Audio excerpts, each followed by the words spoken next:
Chapter 37 of the Discovery of New Worlds. The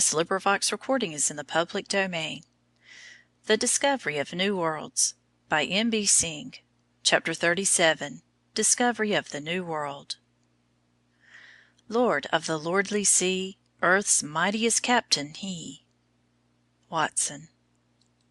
The year 1492 was a proud year for Spain, when the last Moorish stronghold had fallen and Christopher Columbus had started on his great voyage of discovery. He had had difficulties in making the preparations for his start. The Spanish sailors looked on the expedition with horror, and the commander as a madman. It was early on the morning of August 3rd that the little fleet of 3 ships sailed forth from a southern Spanish port. A more unwilling crew never left land. As the last speck of Spain vanished from their backward gaze, and only the wide waters of the Atlantic stretched before them, the men burst into tears as they thought of the home and friends they never expected to see again.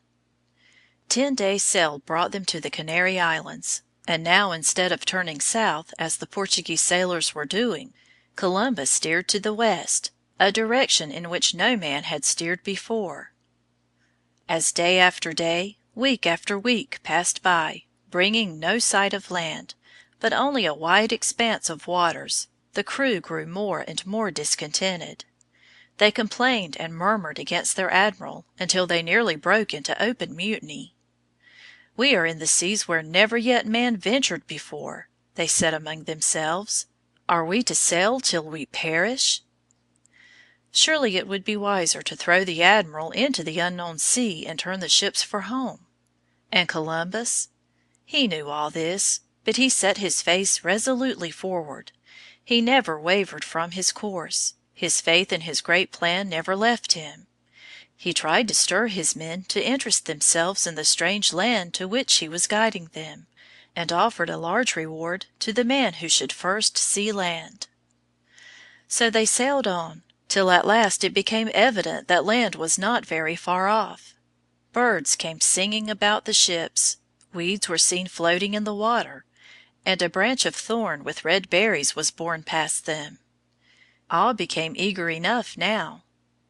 It was the evening of October 7th, 2 months since they had left home. When the crews collected as usual to sing their evening hymn, Columbus spoke to them. Land was very near now, he said. God had been good to bring them in safety thus far. Let every man watch, for their reward was at hand. Not an eye closed that night. As darkness came on, Columbus took his watch on the highest place in the ship, while his eyes searched again and again the dusky horizon. About 10 o'clock he saw a glimmering light far away. Every eye was fixed on it, till at 2 o'clock in the early morning a gun, fired from one of the other ships, proved him right. Land had been seen. Eagerly, impatiently, they awaited daylight. When the sun rose on the morning of the 8th, there stretched before the earnest eyes of the resolute commander a beautiful island, green, cool, and well wooded. They had reached the Bahama Islands off the coast of America, but Columbus thought they were off the coast of Asia, never realizing that a whole country stretched between him and Asia. Taking the royal standard of Spain and throwing a crimson cloak over his coat of mail, he rowed to shore.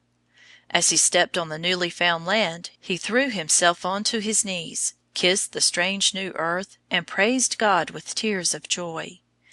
Then rising, he drew his sword and took possession of the island in the name of Ferdinand and Isabella of Spain. The men now thronged round him, kissing his hands, begging forgiveness, assuring him of their unbounded trust in him.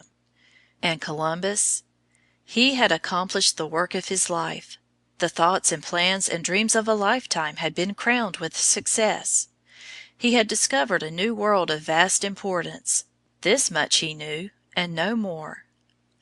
Natives now came up to the Spaniards. They had gazed for some time at the shining armor, the swarthy skins, long beards, and splendid dress of these strangers to their shores. Now, by signs, they told the Spaniards of more land to the south and west. So away sailed Columbus, finding another island, now called Cuba, just off the coast of Florida in North America. It was all so beautiful here. Birds of brilliant colors never ceased to sing. Clear streams and rivers flowed to the sea. There were stately forests, sweet-smelling flowers, all under a deep blue sky. From island to island they cruised, discovering many things of which no man had dreamt before. In Cuba they discovered tobacco and potatoes, two products hitherto unknown in Europe. But now Columbus wanted to get back to Spain to tell his wondrous news. On the way home a terrible storm burst over the Atlantic, and it seemed for a time as if the little Spanish ships must perish with all on board. But they triumphantly weathered the gales, and sailed into the Spanish harbor of Palos just 7 months after their departure. Chapter 37.